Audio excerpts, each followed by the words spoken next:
exactly 2:14 a.m., he stepped outside his room, barefoot, silent, and smiling. No one noticed him slip into the backyard, not his parents, not his dog, who always barked when he moved. He walked straight to the edge of the woods, stood still for a moment, then whispered something into the dark. The next morning, his footprints were found in the mud, going in, but none ever came out. The boy's name was Aarav, just 11 years old, bright, curious, and obsessed with something his parents dismissed as imaginary. He called it the Shadow Man. No trace of him was ever found, no body, no scent. Just one thing left behind, his drawing. It showed a tall figure, with no face, standing under a crooked tree, and a single line scribbled beneath. He talks back now. This, is the disappearance of the boy who spoke to shadows. It was a Thursday. A regular school day in the quiet town of Mahogany Hills. The kind of place where people still left their doors unlocked and waved to each other from across the street. Aarav was just like any other 11-year-old, at least on the surface. He loved chocolate milk. He hated math homework. He never remembered where he left his shoes, and always laughed a little too hard at his own jokes. That morning, he had breakfast with his mother, banana pancakes, his favorite. He asked her if shadows could breathe. She smiled, thought it was just another one of his strange little questions. Aarav had lots of those. He went to school, sat in the second row, got into a harmless fight with his best friend over a Pokemon card. Nothing out of the ordinary. But his teacher, Miss Fernandez, she noticed something. Aarav had been sketching during class, again. But not dragons or robots this time.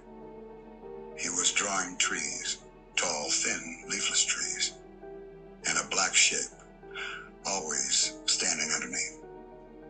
When asked what it was, he simply said, "My friend from the backyard." That evening, around 7:30 p.m., he played in the backyard like he always did. He was seen chasing fireflies, talking to himself, laughing at something no one else could hear. By 9 p.m., he was inside, brushed his teeth, kissed his mom goodnight, told her he might talk to the shadows again. But just for a little while. She laughed. I thought it was cute. Maybe even a little weird. But he was just a kid, right? That would be the last time anyone ever heard his voice. It was just past midnight when Aarav's mother stirred from her sleep. She wasn't sure what woke her. Maybe it was the wind.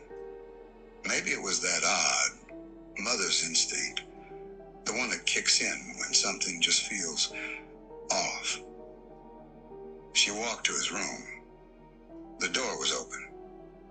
His bed was empty. At first she thought he'd gone to the bathroom, or maybe just grabbed a glass of water. He sometimes did that. Sleepwalked, mumbled things under his breath. But the bathroom light was off, kitchen empty. Then she noticed the back door. It was unlocked. She stepped outside, calling his name into the darkness. No response. The backyard was quiet, still, except for one thing. Small footprints. Aarav's, leading from the porch through the grass, all the way to the edge of the woods behind their home. They followed the footprints with flashlights. His father joined, the neighbors too. But the prints stopped, right where the trees got thick, where the moonlight couldn't reach. No sign of a struggle, no torn fabric, no blood, just gone. By morning, the police had arrived. Dogs were brought in. A drone was flown over the forest. Nothing. No scent trail, no clothing, no camera footage from nearby homes. His school bag was still on the table. His bedtime story still open to page 9. His favorite toy left in bed under the blanket. It was as if the boy who spoke to shadows had simply walked into them. By sunrise, Aarav's disappearance had already spread through the neighborhood like wildfire. First the neighbors came, then the police, then the silence. A standard missing person case. That's how it began. An 11-year-old boy, last seen in his backyard. No signs of forced entry. No signs of violence. No signs of anything, really. The search began immediately. Local officers, firefighters, volunteers. They combed the woods for hours, calling his name, holding on to hope with every breath. But the dogs lost his scent at the same place his footprints ended. Right at the tree line, as if the earth itself swallowed him whole. They searched for days, grid by grid, foot by foot. Drones scanned the forest canopy. Divers checked the nearby stream. But there was no evidence, no trace, not even a shred of fabric. His parents were questioned, of course. There were whispers about the mother's history with sleep medication, about the father's late work hours, its standard protocol. But every lead led nowhere. The official report would later say, cause of disappearance unknown, foul play undetermined. But behind closed doors, officers admitted something quietly. They'd never seen a case like this. No broken branches, no drag marks, no animal prints, just a child walking barefoot into the dark. Aarav's mother insisted he would never wander off alone, never go into the forest at night, not without a reason. She told detectives he wasn't scared of the dark, but he did talk to it sometimes. That made it into the report as well. Just a sentence, nothing more. Subject reportedly spoke to shadows, possible imaginative behavior, age appropriate. But what if it wasn't just imagination? 2 days after Aarav vanished, a search volunteer named Karen found something strange. About 300 meters into the forest, just past where the boy's footprints had ended, there was a drawing pinned to a tree. It was crude, childlike, scratched onto damp paper with what looked like charcoal or ash. It showed the same figure Aarav had drawn in class, a tall, black silhouette, faceless, arms too long. But this time, there were 2 figures, one small, holding its hand. Some believed it was Aarav's drawing. Others said it was a hoax, maybe a cruel prank by someone trying to stir fear. But then came the whispers. The locals had their own stories, ones that had been around long before Aarav was even born. They spoke of the woods, being cursed, or watched, or worse alive. Some called it the vanishing line, a spot in the forest where people heard voices, and sometimes never came back. Over the past 40 years, at least 6 disappearances had been recorded in the region. 2 hikers, 1 hunter. A teenager from the 80s, none found, no trace, just gone. The town rarely talked about it, not publicly. But ask the elders at the tea stalls, they'll tell you. They'll say there's something in those woods, something that follows you if you walk too far alone. Something that listens. They say Aarav didn't go missing. They say he was invited. And then there's the recording. On the 3rd night, Aarav's mother remembered an old baby monitor in the attic. She used to keep it on in his room when he was younger. Out of desperation, she plugged it in, just to see. And at exactly 2:14 a.m., the static shifted. Faint, ghostly child voice. Okay, I'll come now. That voice was never explained. Audio experts reviewed it. The signal had no source, no interference, just a voice. From that night on, his mother swore the shadows in her hallway moved when she wasn't looking.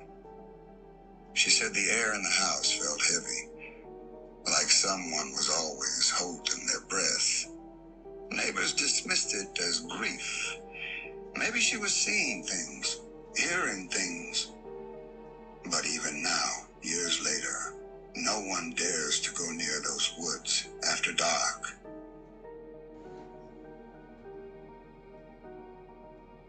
In the weeks after Aarav's disappearance, the police had nothing. No leads, no suspects, no answers. But the internet had plenty. It started on Reddit.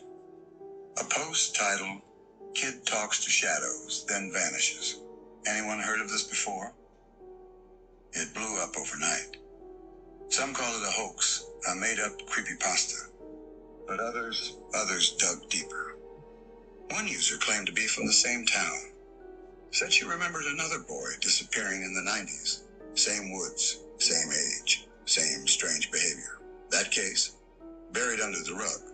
No online records, but local, she said. They remembered. Another theory suggested Aarav had stumbled into what's known as a thin place, a location where the veil between dimensions is weak, a glitch in reality. They pointed to the way his footprints stopped without explanation, how dogs lost the scent entirely, how there was no physical evidence, as if he'd just phased out. Then came the shadow theory. Some believe Aarav wasn't imagining things at all, that the shadow he spoke to was real, a sentient entity, a parasite of thought attaching itself to children, luring them deeper with each interaction.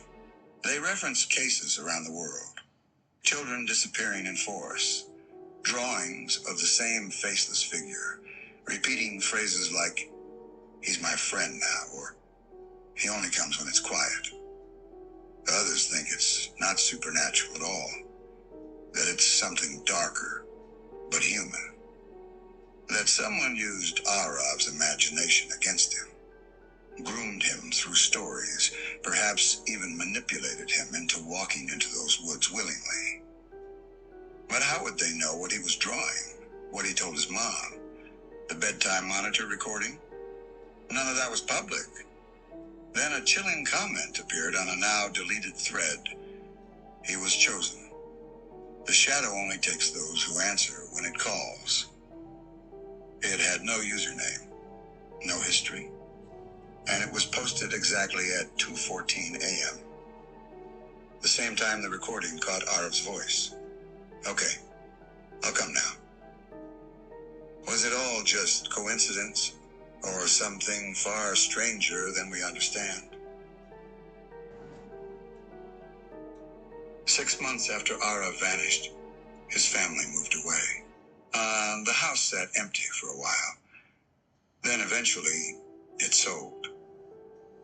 A young couple, newly married, no kids, no knowledge of what had happened there. At first, everything was normal. But one night late, around 3 a.m., the husband woke up to the sound of humming, faint, childlike, coming from the hallway. He assumed it was a neighbor, maybe the pipes. But when he opened the door, the hallway was empty, except for something lying on the floor. A piece of paper, damp, wrinkled, with a drawing. The same figure, tall, black, no face, standing beside a smaller shape, a child. The next morning, he asked his wife if she'd left it there. She hadn't. Neither had the real estate agent or the movers. And then he flipped the paper over. Written in smudged, childlike handwriting, just 3 words. "Still here, waiting." The couple moved out 2 weeks later. No official reason. But the wife reportedly told a friend she felt like something in the house was watching her. That drawing? It was posted anonymously to a paranormal forum, and someone in the comments recognized it. They claimed it matched the art style of a missing boy from their own town in Brazil. Another boy, same age, same description, same shadow friend he spoke to. And just like Aarav, he vanished without a trace. Coincidence? Copycat? Or something else entirely? What if this thing, whatever it is, doesn't stay in one place? What if it's not the woods that are cursed, but the children who see it? Today, Aarav's case remains open, but cold. No new leads, no arrests, no evidence, not even a body. The file sits in a drawer at the local police station, labeled only with a case number. But for Aarav's mother, it's not just a file. It's a wound that never closed.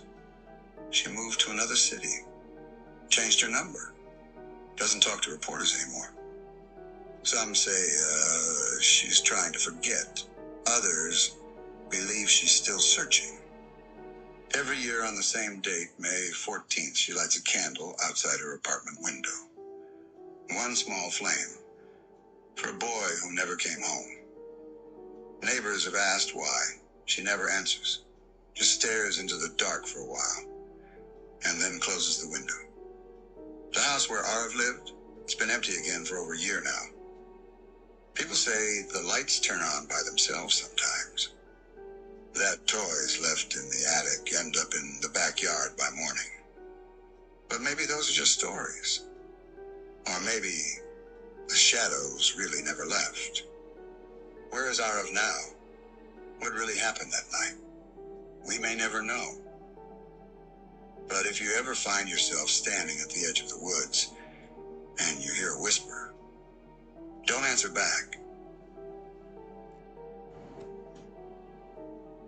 Some stories end with answers. This one just fades into silence. A little boy, a quiet town, a shadow no one else could see. Was it all in his mind, or did something find him? Sometimes the most terrifying mysteries are the ones that feel too strange to be true, but too detailed to dismiss. So now, I want to hear from you. Do you think Aarav was taken by something beyond our understanding?